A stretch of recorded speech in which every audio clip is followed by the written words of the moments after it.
Hello दोस्तों, आप सभी को मेरा नमस्कार। आपका स्वागत है आपके अपने YouTube channel new era of SSC पर। आज हम बात करने वाले हैं एक बहुत ही महत्वपूर्ण टॉपिक के ऊपर, जिससे हमारे हर वनडे एग्जाम्स में क्वेश्चंस पूछे जाते हैं, जिसका नाम है मौलिक कर्तव्य। यह वीडियो हमारे सभी 2025 के आने वाले एग्जाम्स के लिए बहुत ही उपयोगी होने वाला है।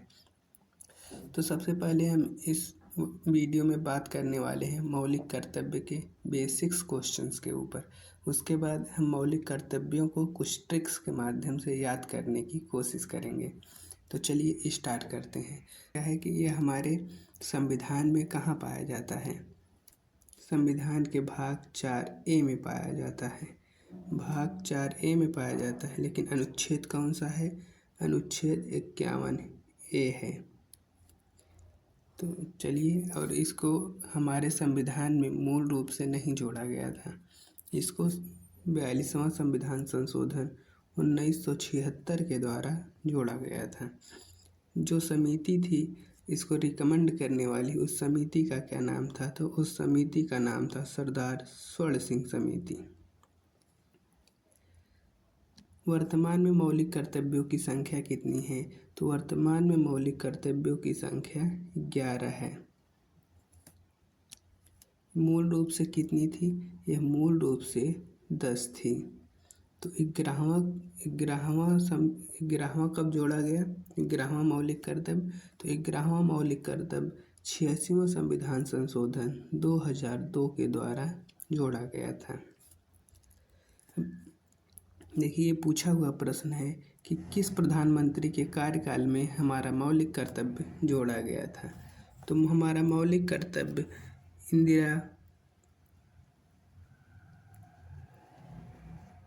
इंदिरा गांधी के कार्यकाल में जोड़ा गया था। इसे कहाँ से लिया गया है? तो इसे सोवियत संघ से लिया गया था, जिसको हम USSR के नाम से भी जानते हैं, जो आज वर्तमान में रसिया है। चलिए अगला क्वेश्चन देखते हैं इसका। इसके सफल कार्यान्वयन के लिए एक कमेटी बनाई गई थी। तो उस कमेटी का क्या नाम है? उस कमेटी का नाम है MN वेंकटचलैया कमेटी।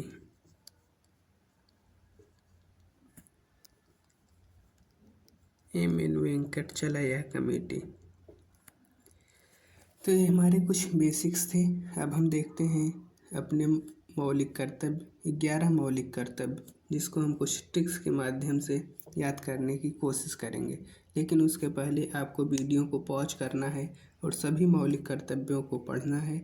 उसके बाद मैं जो ट्रिक्स बताऊंगा उसके माध्यम से आपको याद करना है। तो चलिए देखते हैं।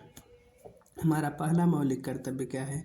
संविधान का पालन करें, उसके आदर्शों, संस्थाओं, राष्ट्रध्वज एवं राष्ट्रगान का आदर करें। इसको हम कैसे याद रख सकते हैं? इसमें देखिए राष्ट्रीय गान आया है। राष्ट्रगान आया है। राष्ट्रगान को हम इंग्लिश में क्या कहते हैं? एंथम। एंथम कहते हैं। और ये हमारा जो अल्फ़ाबेट में जो इसका नंबर होता है, वो कौन सा नंबर होता है? पहला नंबर। तो हमारा पहला मौलिक कर्तव्य हो जाएगा। अब हम अपना दूसरा मौलिक कर्तव्य देखते हैं। स्वतंत्रता के लिए राष्ट्रीय आंदोलन को प्रेरित करने वाले उच्च आदर्शों को हृदय में संजोए रखें और उनका पालन करें।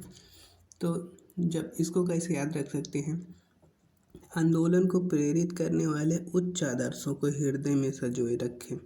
आंदोलन को प्रेरित करने वाले उच्च आदर्शों में एक थे हमारे बापू। बी जो है वो हमारा अल्फ़ाबेटिकल नंबर में कौन से स्थान पर आता है? तो दूसरे स्थान पर आता है। इस प्रकार हम इसको याद रख सकते हैं कि यह हमारा दूसरा मौलिक कर्तव्य है। हम आगे चलते हैं।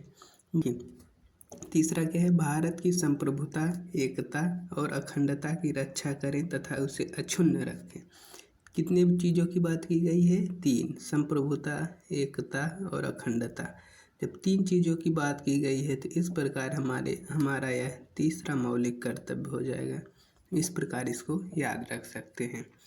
चौथा चौथा आप देखते हैं, देश की रक्षा करें और आह्वान किए जाने पर राष्ट्र की सेवा करें। जब देखिए राष्ट्र की सेवा करें, इसको हम इस तरह याद रख सकते हैं कि राष्ट्र की सेवा करने के लिए कौन कौन राष्ट्र की सेवा करती है? हमारे डिफेंस फोर्सेस। हमारी डिफेंस फोर्सेस अपने राष्ट्र की रक्षा करती हैं। तो डी कौन से स्थान पर आता है? डी 4 नंबर पे आता है। तो इस प्रकार यह हमारा चौथा मौलिक कर्तव्य हो जाएगा। या इस प्रकार भी हम याद रख सकते हैं इसको कि देश की रक्षा करें, आह्वान किए जाने पर। आह्वान किए जाने पर आपको 4 सैनिक आएंगे बुलाने, तो आपको जाना चाहिए। कितने सोल्जर्स आएंगे? 4 सोल्जर्स। इस प्रकार हम याद रख सकते हैं कि हमारा। अब अगला देखते हैं, भारत के सभी लोगों में समरसता और समान भ्रातृत्व की भावना का निर्माण करें, जो धर्म, भाषा व प्रदेश या वर्ग आधारित सभी प्रकार के भेदभाव से परे हो और ऐसी सभी प्रथाओं का त्याग करें जो स्त्रियों के सम्मान के विरुद्ध हो। इसको कैसे याद रख सकते हैं? देखिए, पांडवों ने स्त्री के सम्मान के लिए महाभारत कर लिया था। कौन कर लिया था महाभारत? पांडवों ने। पांडव कितने थे? 5 थे। जहाँ भी स्त्रियों के सम्मान की बात की जाए, वहाँ पर हमें पांडव याद आने चाहिए। और जब पांडव याद आएंगे तो पांडव कितने थे? 5 थे। तो यह हमारा 5वां मौलिक कर्तव्य हो गया। 6वां, हमारी सांस्कृतिक संस्कृति की गौरवशाली परंपरा का महत्व समझें और उसका परिरक्षण करें। हमारी सांस्कृतिक संस्कृति मतलब होता है हमारी फैंसी संस्कृति। फैंसी में यह हमारे वर्णमाला में कौन से स्थान पर आता है? 6वें स्थान पर आता है। तो इस प्रकार यह हमारा 6वां मौलिक कर्तव्य हो जाएगा। आगे देखते हैं 7वां, प्राकृतिक पर्यावरण जिसके अंतर्गत वन, झील, नदी और वन्य जीव आते हैं की रक्षा करें और संवर्धन करें तथा प्राणी मात्र के लिए दया भाव रखें। किसकी रक्षा करने की बात की गई है? प्राकृतिक पर्यावरण की। प्राकृतिक पर्यावरण कैसा होता है? ग्रीन होता है। ग्रीन में जी हमारे अल्फ़ाबेटिकल नंबर में हमारे इसका अल्फ़ाबेटिकल नंबर कितना होता है? 7 होता है। तो इस प्रकार ये हमारा 7वां मौलिक कर्तव्य हो जाएगा। 8वां देखते हैं, वैज्ञानिक दृष्टिकोण से मानववाद और ज्ञान अर्जन तथा सुधार की भावना का विकास करें। किसकी बात की गई है? मानववाद की। क्या कहते हैं इसको? ह्यूमैनिटी। मानववाद को क्या कहते हैं? ह्यूमैनिटी। ह्यूमैनिटी में जो एच का अल्फ़ाबेटिकल नंबर होता है वो कितना होता है? 8। तो इस प्रकार ये हमारा 8वां मौलिक कर्तव्य हो जाएगा।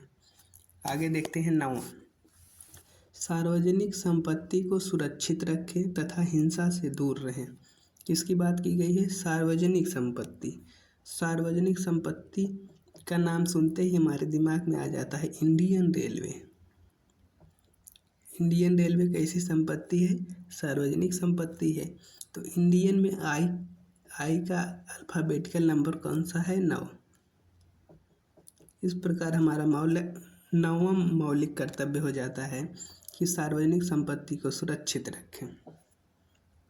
10वां देखते हैं, व्यक्तिगत और सामूहिक गतिविधियों के सभी क्षेत्रों में उत्कर्ष की ओर चढ़ने और सतत प्रयास करें, जिससे राष्ट्र प्रगति की ओर निरंतर बढ़ते हुए उपलब्धि की नई ऊंचाइयों को प्राप्त किया जा सके। इसमें किसकी बात की गई है? सामूहिक गतिविधियों की। सामूहिक गतिविधियों को क्या कहते हैं? सामूहिक को इंग्लिश में क्या कहते हैं? Joint actions. तो ज्वाइंट में जो जे है उसका अल्फ़ाबेटिकल नंबर कितना है? 10। तो इस प्रकार यह जब सामूहिक गतिविधियों की बात करेगा तो यह हमारा 10वां मौलिक कर्तव्य हो जाएगा। 11वां मौलिक कर्तव्य क्या है? 6 से 14 वर्ष की आयु के बीच के अपने बच्चों एक बच्चे नहीं आना चाहिए, एक बच्चों को शिक्षा के अवसर प्रदान करना देखो, बच्चों को शिक्षा का अवसर प्रदान करना क्या है? Kids education. तो किड्स में जो के है वो हमारा कौन सा मौलिक, उसका अल्फ़ाबेटिकल नंबर कितना है? 11। इस प्रकार ये हमारा 11वां मौलिक कर्तव्य हो जाएगा। इस प्रकार ये हमारा 11वां मौलिक कर्तव्य हो जाएगा। तो चलिए आगे देखते हैं। तो आज के लिए इतना ही रखते हैं। अगर आपको वीडियो अच्छी लगी हो तो आपका अपना YouTube channel new era of SSC को सब्सक्राइब कर लें, ताकि आप ऐसे इन्फॉर्मेटिव वीडियो प्राप्त करते रहें। तब तक के लिए जय हिंद। मिलते हैं अगले वीडियो में एक नए टॉपिक के साथ।